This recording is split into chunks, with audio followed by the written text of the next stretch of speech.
जैसा कि हमने बताया, जो लुई 15वां के शासनकाल में, लुई 15वां के शासनकाल में क्या हुआ था, सप्तवर्षीय युद्ध हुआ था। ये बात को जानना इसलिए ज़रूरी है, कहने का मतलब यह बात को जानना इसलिए ज़रूरी है। अब क्या होता है, लुई 15वां का शासनकाल खत्म हो जाता है, इसको ना चेचक के बीमारी से, लुई 15वां को चेचक की बीमारी से मृत्यु हो जाता है।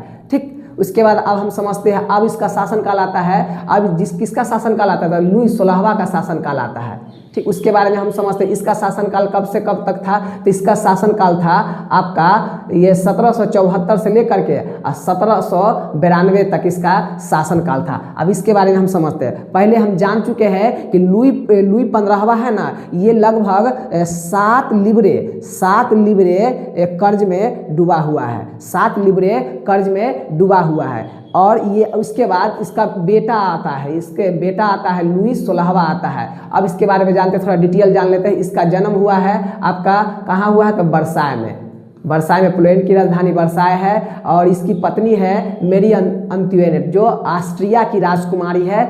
ये मतलब बहुत फिजूल खर्चीली है, फिजूल खर्चीली है, और पैसा को तो ये तो मतलब पानी के जैसा ये लुटाती है। उसके बाद देखिए, ये तो मतलब कहने का मतलब निरंकुश शासक है ही, और इसके मतलब जनता से इसको कोई लेना देना नहीं, लेकिन अपने मतलब ये जैसे ये था लिपस्टिक, ये पाउडर उडर में बहुत ही खर्च करती है। उसके बाद ये इसके खर्च के कारण ही, इसके खर्च के कारण ही ये क्या हुआ था, इसमें इसको मतलब कर्ज 10 लिबरे चल गया। ये लिबरे है क्या, तो लिबरे कहने का मतलब उस समय जो फ्रांस की क्रांति हुआ था, उस समय उसका पैसा का नाम था, मतलब वर्तमान उस समय का पैसा का नाम है लिबरे। उसके बारे में जानते हैं। अब इसके बारे में समझते हैं। अब जैसे लुई 16वां है, लुई 16वां जो है ये बहुत ही निरंकुश शासक है। अगर मान लीजिए 10 पैसा अगर ये लुटाता है, तो ये इसकी वाइफ मेरी अंतुएनेट ये 20 पैसा मतलब 20 पैसा लुटाने का काम करती है। और कहने का मतलब यह इसका मतलब जो बहुत खर्चीली है, इसके बारे में हम समझते हैं। अब लुई 16वां के शासनकाल में ये मतलब जनता को मतलब ये अपना काम बनाने के चक्कर में है, जनता क्या है, जनता का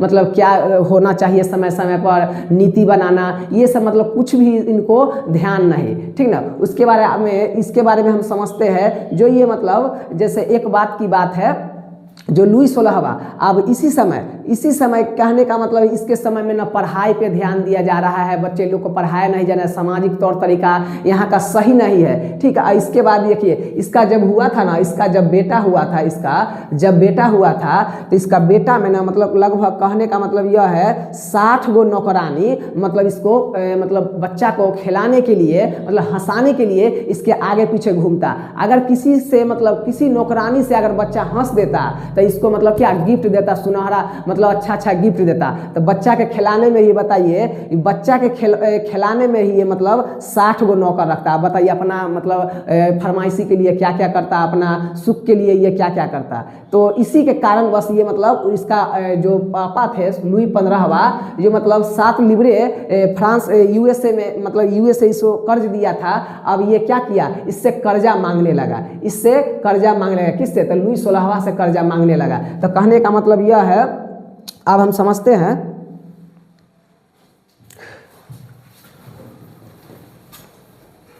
16वां ने कर्जा मांगने लगा, उसके बारे में अब हम समझते हैं। जैसे इसमें था सामाजिक कारण में 3 गो स्टेट था। कितना स्टेट था, 3 स्टेट था। 3 स्टेट में जैसे अब ये इसका जो इतना लिबरे कर्जा हो गया, लेकिन अब जैसे बताए थे यूएसए के द्वारा इससे पैसा मांग होने लगा। अब ये पैसा देगा कहाँ से, तो इसमें बताए थे जो प्रथम वर्ग और द्वितीय वर्ग ये सबसे पैसा वसूलने का काम करता और जाकर के राजा को जमा करता था। लेकिन एक बात है, अब जैसे वो यूएसए मतलब अमेरिका उससे पैसा मांगने आया, तो ये पैसा देता कहाँ से, इसके पास तो पैसा था ही नहीं। तो इससे वजह से क्या, इन लोग पे जो 7% जो अथी था ना, ब्याज था, उसको बढ़ा करके 10% कर दिया, 10% कर दिया। तो ये सब पूछा, इस मतलब जो पार्लामा में कभी बैठक नहीं हुआ था, तो 175 साल के बाद यहाँ क्या फ्रांस में फिर बैठक बुलाया जाता है। अब बैठक बुला करके ये दोनों को खास करके बुलाया जाता है, ये दोनों मतलब धर्म लोग को बुलाया जाता है, इन लोग को बोला जाता है, इन लोग से मतलब मतलब आप 7% ब्याज नहीं लो, अब इन लोग से क्या 10% को ब्याज वसूलो। ये सुनते ही ये लोग क्या हो गया, ये लोग मतलब दुखी हो गया। ये लोग पैसा देता कहाँ से, गरीब था बेचारा, खून चूस चूस के इन लोग को क्या कर दिया था, बुरा हाल कर दिया था। अब क्या राजा बोल दिया है, इसको तो देना ही पड़ता। लेकिन एक बात है, इसी बीच क्या होता है, इसी बीच फ्रांस में बुद्धिजीवी और दार्शनिक लोग क्या उभर के सामने आते हैं और इसमें बताते हैं, जैसे ये लोग को समझाने का प्रयास करते हैं क्या, जैसे ये, और फ्रांस में चल रहे राजा कुरीतियों का पर्दाफाश करने का काम करेगा, जैसे में मोंटेस्क्यू, वाल्टेयर, रूसो और इत्यादि। ये मतलब देखिए मोंटेस्क्यू द्वारा एक पुस्तक लिखा गया है जिसका नाम है विधि की आत्मा। इसमें बताया गया है कि जो समाज को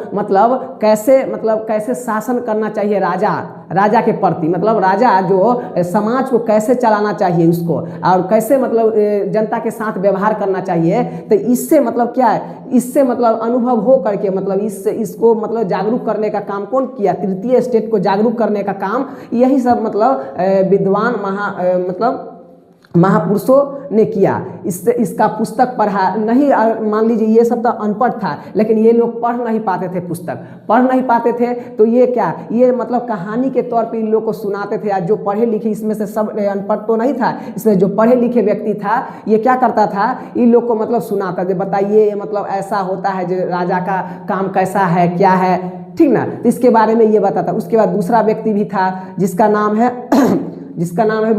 रूसो। ये पुस्तक क्या लिखा, द सोशल कॉन्ट्रैक्ट में इसमें बताया गया है जो एक राजा समाज के प्रति कैसा व्यवहार रखे, समाज को कैसे चलाए। लेकिन इसमें कुछ ऐसा बात ही नहीं था, सत्ता चलाने का कोई ऐसा बात ही नहीं था। ये अपना भोग विलास में था, लेकिन ये दार्शनिक लोग आया, इन लोग को बढ़ाने का बुद्धि बढ़ाने का काम किया।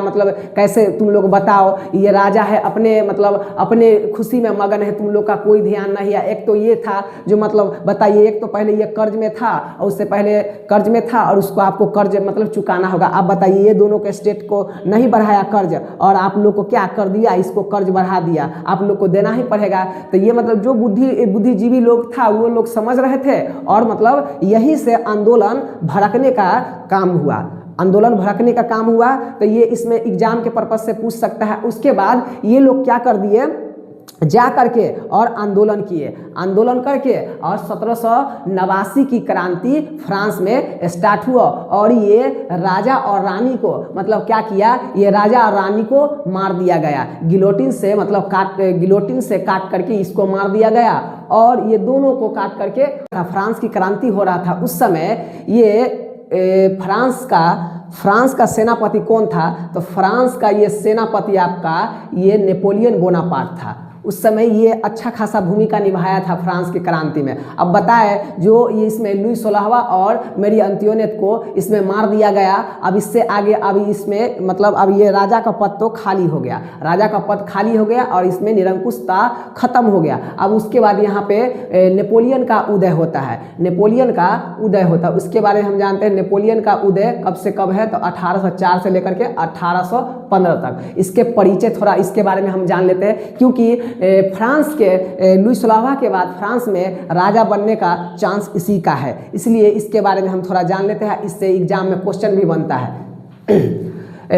इसका परिचय जानते हैं, नेपोलियन बोनापार्ट। इसका परिचय जन्म 15 अगस्त 1769 ईस्वी में हुआ था। 15 अगस्त 1769 ईस्वी में स्थान है कोर्सिका द्वीप, जो कहाँ है आपका, फ्रांस में है।